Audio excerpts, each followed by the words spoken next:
Welcome back to another episode. I do have something in here to show you guys later on the video, so stay tuned. Let's go and check on the birds, bit of an update on the reds and a few other things we've done over the last 24 hours. Look out, we've been doing a little bit of painting here. I'm going to show you in a second what we've been doing. We are doing as many jobs and prepping as we can. Gave these guys another wash today. I forgot to take them out of the loft last night just because it was one of those nights and a few little droppings in there, so I just gave it all a bit of a clean. Let's go and have a look at what I've been up to over here. So yesterday you can see that I've painted the ETS cover where the ETS is going to sit for the antenna, and also painted this, and look how green it is. It's fantastic. It made a huge difference between what we actually had before, which I haven't painted this board since we've put it onto this one. Originally when we painted it, this is the color, but look how crazy that is. So the birds, they're going to come in like this,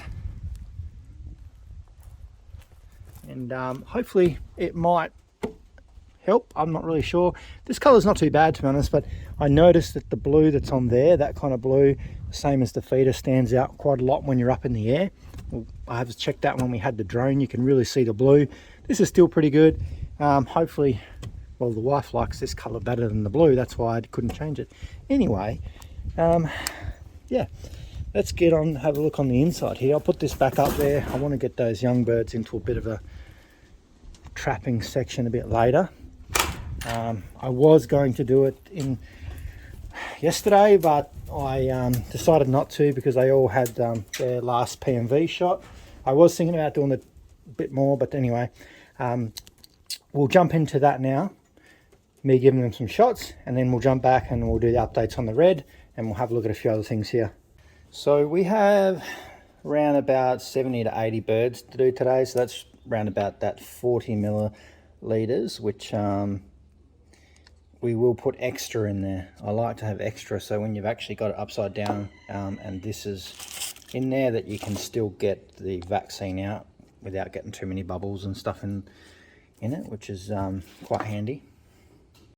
So I just need to make sure I shake this up. I'm no expert. This is basically the first year that I've ever had to vaccinate birds. Now that we are going to be racing, things like that, it's very important, especially because PMV and Rota are pretty bad here sometimes. It was pretty bad last season, and we need to make sure our birds are protected this coming season. So that's why we're doing it.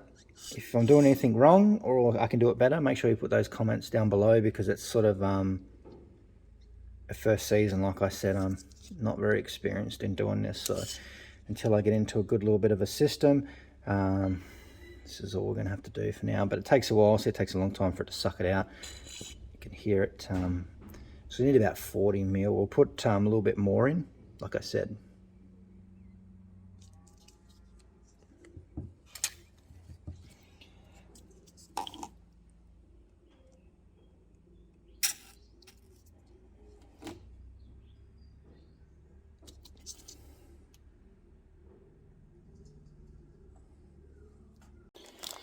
All right, let's get our vaccinating gun out. I put it in this little bag, try and keep it as clean as possible. I cleaned it out after last use. We've got to put on our little cap which screws on, and also got to get a needle for it as well. I'm going to use the same needle through the whole thing anyway. It's just a lot easier. They're all 20 gauge. This comes as a kit, so it was pretty easy. These are all the needles. Then this little bit basically just screws into here. Pretty simple. Like that, and then you're ready to go. We just put on this into here. Like that, and it clips in, and then we're ready to go. It's already preset. We can set it with this little screw thing here to give us our max dosage, which is 500. So we want to give these guys 500 of PMV, and we give them, well, it's 0.5, sorry, and then 0.3 for the Rota. So let's get into it. So this is definitely one of those jobs that's better off with two people. So what I've got set up here, I've done it last time, worked pretty well. We could get through the birds pretty easy. So I set up a nice little cozy chair there. Just a little thing. Basically, I've just used a bucket to sit the vaccinator on, and all I've done is pushed all the birds into one side. You'll see that on this side over here. You can do it however you want. Realistically, this just worked out really well for me. So what I'll do is I'll come in here, grab one of these birds, sit down, give it the vaccination up in behind the back there in the shouldery meaty neck bit on the back. There's probably better videos if you want to see it. Once I vaccinate it, I'll drop it in this side until all the birds have been done, and then we'll do the same on this side. Let's get into it. This is a big job. Definitely best with 2 people, but I'll do my best.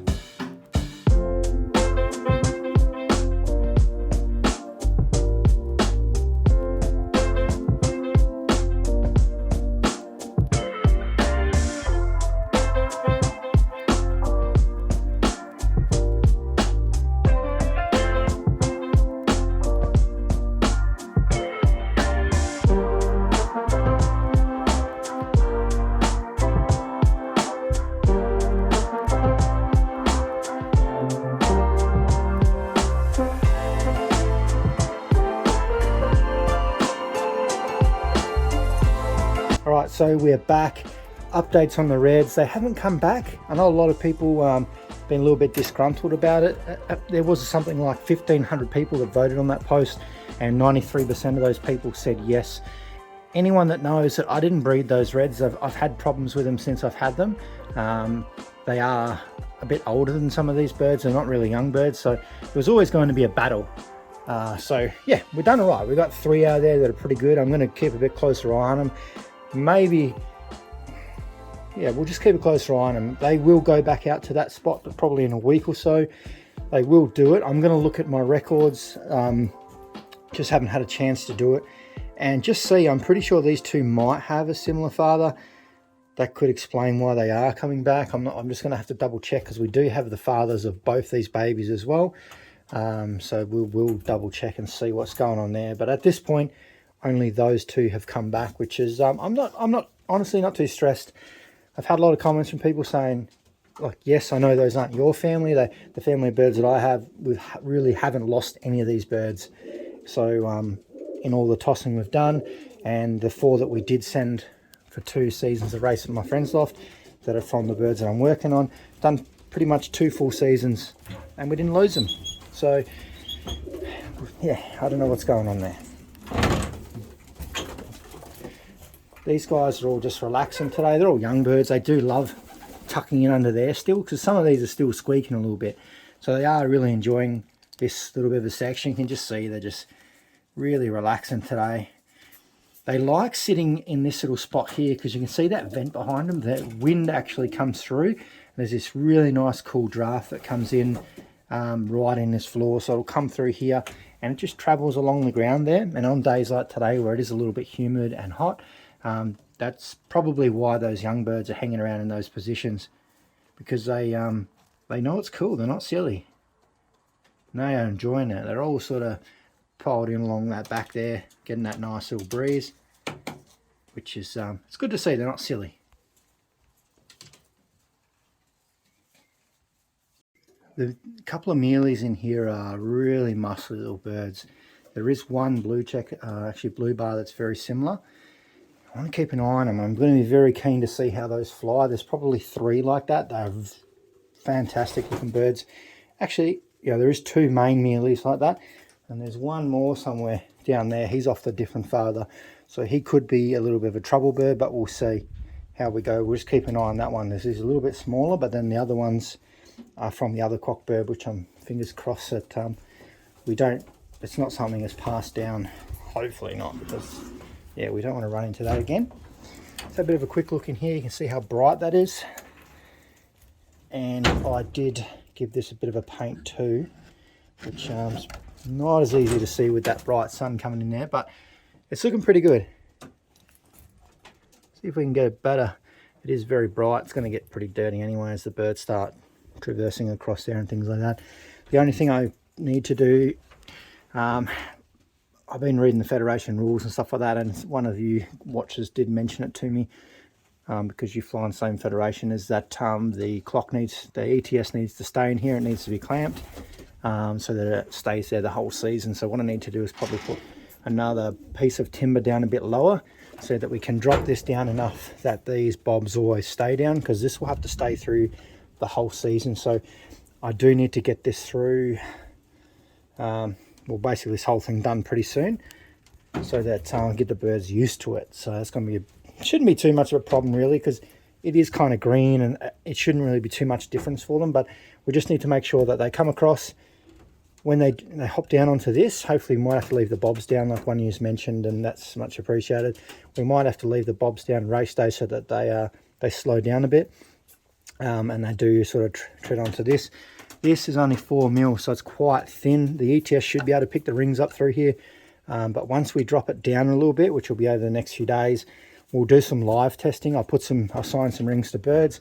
We'll drop them out, bring them in individually, and we might even assign 10 birds with rings and do 10 birds at a time, and just see how well this picks it up and if there's any issues with lag and things like that. So yeah, it's another thing we need to work on, but one job at a time.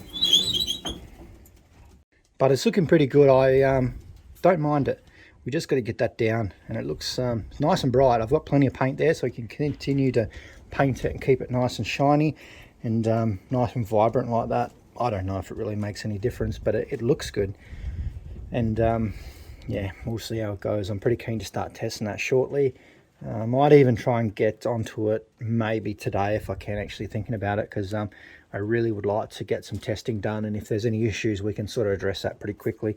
And I may have a little bit of timber to do that, so the next few videos you'll probably see this changed a little bit. So get ready for that, because that will be fun. There's a bit of work to do in that, so I have to put that into a separate video. But the thing is, it is important. The point I want to get out is, especially if you're like me, that's never really done it before and you're kind of learning, and there's not a lot of people to lean on for information, you know, until you sort of get ingrained a bit more, is go to your federation or your club. Their website generally should have the rules regarding all this. Read the rules. If you don't understand it, maybe just try and get in contact with the secretaries or presidents, anything like that. So that's what kind of where I'm going now, is been reading the rules and regulations. I know that the ETS has to be on this side of the loft, but now that this has to be a permanent fixture throughout the season, I'll drop it down a little bit more. We can put the bolts in, bolted up, and then we can really start working on it to be more permanent. And then when race seasons come, we'll put it back on ready to go. And I think the club president has to check it out and put a seal and stuff on anyway, so I'll keep you up to date with that. That's something that I'm learning as we go along, but it's all looking really good now. We've been putting a lot of work into this loft over the last couple of weeks, and it's starting to get there. We just got a little bit more vaccination to do in 4 weeks. Hopefully get that done. These birds will come out soon though. I didn't put them out. I've given them a 24-hour break, so I want to get them out this afternoon. Won't be in this video, I don't think. We'll just see how we go. I just don't want to make it too long, but I will get some trap training done over the next couple of hours. Also yesterday, one of my young birds was must have stayed out overnight. I don't know what happened. Must have just got separated from the others, and it come back, and it brought back this little bird here.